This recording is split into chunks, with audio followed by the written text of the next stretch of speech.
What's up, YouTube? Sergio Becerra II here again, my YouTube channel, Frankenstein1. And today I'm going to be doing another book review, this time with some educational subjects, not horror novels this time. So we're going to start off with some theology as part of this mini-series of book reviews that I have previously read.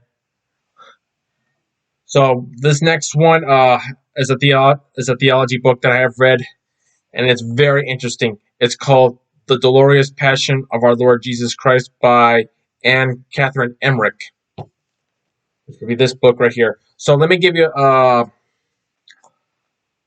background about Anne Catherine Emmerich.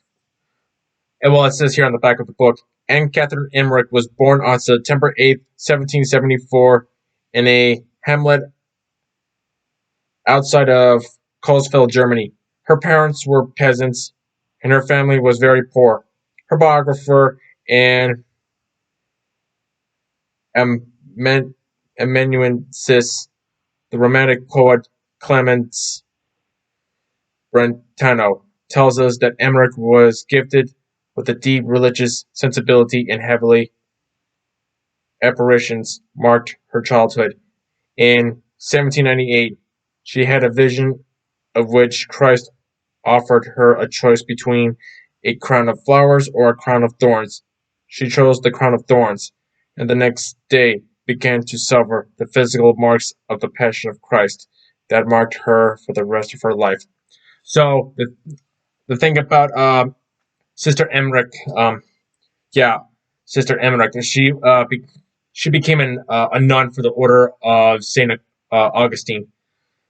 As it says on the back, as soon as she had her, she saw her vision of Christ. Given the choice between two crowns, one made of flowers or thorns, she took the crown of thorns and then suffered the physical marks of the Passion of Christ, which would be the mystical stigmata, which are the wounds of Christ, which when Jesus was crucified. So she's one of the many spiritual people of the Catholic Church that have received the marks of Christ's crucifixion, which is the stigmata. The stigmata was first mentioned in the middle of the 13th century, going back with Saint Francis of Assisi, who was the founder of the Franciscan order. So once she got the stigmata, she began to see the vision of Christ's crucifixion, which is actually written in this book. Well, since she had suffered the wounds, she wasn't able to write this whole her whole vision down. So her biographer had to do it for her while she was confined to bed with the marks and suffering a tremendous amount of pain. So she envisions the entire Passion, the entire 12-hour period from the Last Supper up until Jesus is suffering on the cross. I think I'm trying to remember if the resurrection was even mentioned.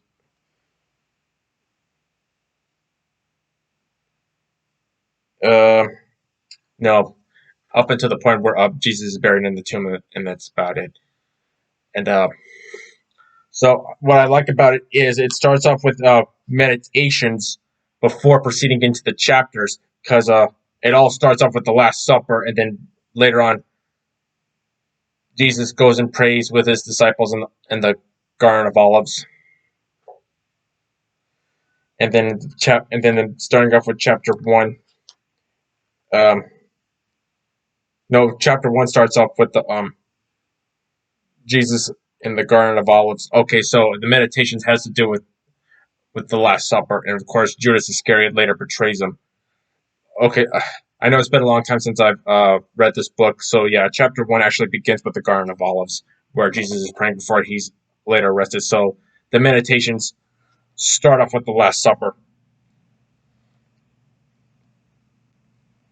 And there's 9 meditations in this book before proceeding into the chapters. Again, I say the meditations start with the Last Supper, and Judas goes and betrays him, and then chapter 1 starts off with Jesus in the Garden of Olives. So here's the thing about Emrick's vision. There was here's the thing. Make it. I'll make this as simple as I can. What she envisioned, there was more to the last 12 hours of Jesus' life than what the New Testament tells us in the Bible. So there was more what she saw than what the Bible tells us in the New Testament concerning Christ's passion. So there was more detail, and here's the thing about this. Here's the thing. We all remember the 2004 film The Passion of the Christ, directed by Mel Gibson.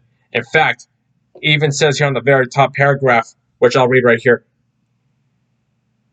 If you ever have wondered what it'd be like to be a spectator in the crowd at the crucifixion of Christ, read this book. The Dolorous Passion of our Lord Jesus Christ provided the inspiration for Mel Gibson's movie, The Passion of the Christ, and has been a strong influence on modern Christian spirituality. For over a century, it has attracted devout Christian readers who want to have a more concrete and explicit narrative of Jesus' suffering and death on the cross. So, Mel Gibson based the movie The Passion of the Christ from Emmerich's visions.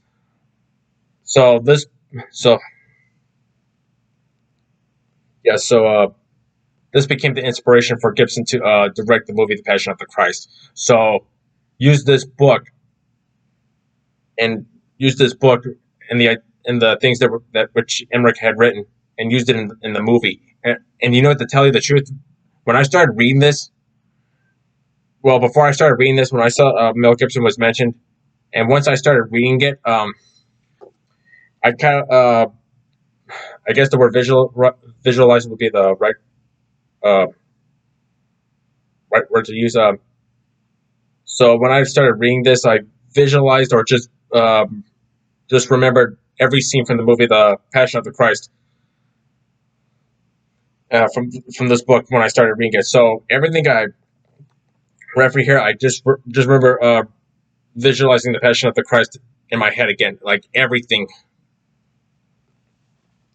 I know there are several other books that she had written for her while confined in bed with the marks, of course.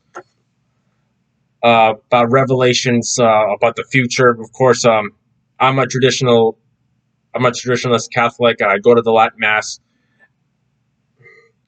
and of course, her visions did bring about the prophecy. Well, I guess you could say her revelations and prophecy about what the dangers of the church were, the dangers of the church and how it's going to go down because of the current church of the Second Vatican Council. And of course, she does mention there are two popes, which of course would be Benedict XVI and Francis, who of course are anti-popes, which I don't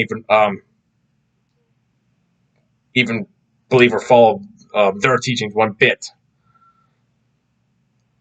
Even though I have a few of Benedict XVI's books, which I'll start later reading, of course, which I haven't had a chance to because I work full time. So anyway, again, when I started reading this book, I started visualizing the movie in my head, everything from the beginning to end.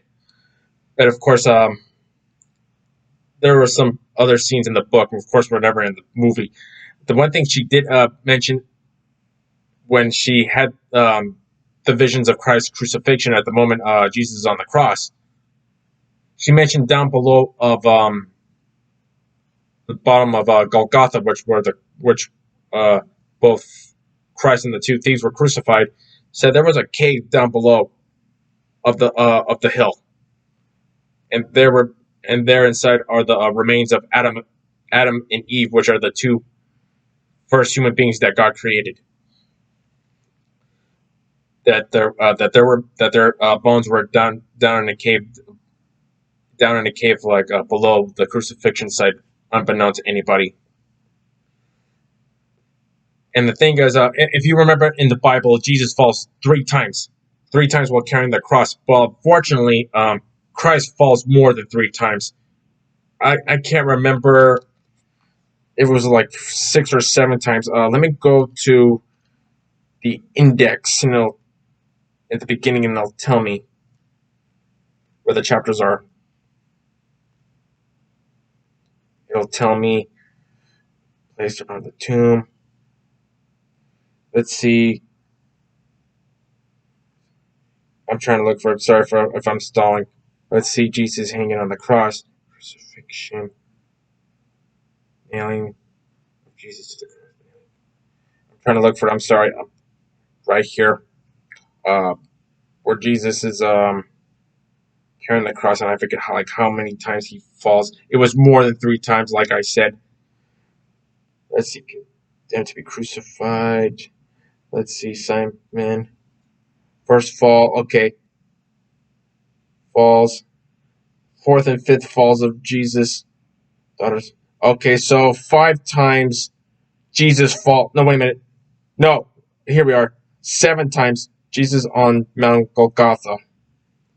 6 and 7 falls of Jesus. Okay, so instead of 3 times Jesus falls while carrying the cross, it's 7 times that he falls. Yeah, sorry for stalling while I'm trying to look up in the chapters area. I mean, actually, I misspoke. It's contents, which are the chapters. I said index. Sorry for misspeaking, I should say. Yeah, so it's 7 times that Jesus falls. So it's not 3, it's 7 times that Jesus falls while carrying the cross, even though the New Testament tells us it's 3 times. Because he falls down 2 more times once he gets to Mount Golgotha, and then is later nailed to the cross.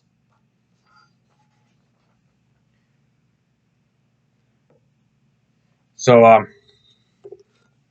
this fully explains more about Christ's suffering from Emrick's visions of Christ's crucifixion, and then what the New Testament tells us. So there's more to learn from Christ's crucifixion at his last 12 hours before his death, and before his death on the cross, and then later buried.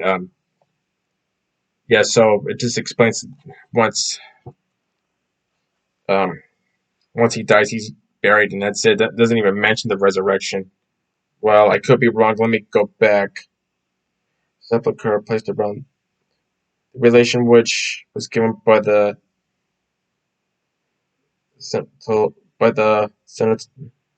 sentinels who were placed around the sepulchre. The end of the Lenten meditation. Okay, so it only explains, but so at the end, once Jesus dies on the cross, he's buried in the sepulchre, and that's about it.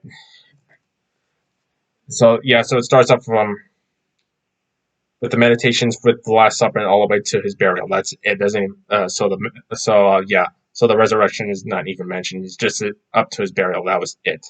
So yeah, again I say, and there's more what Emmerich visioned of Christ's passion than what the New Testament tells us. So there's more to learn from this book.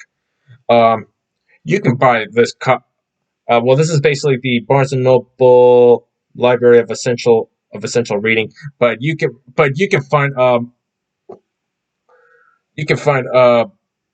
this book online, like on Amazon or Barnes and Noble.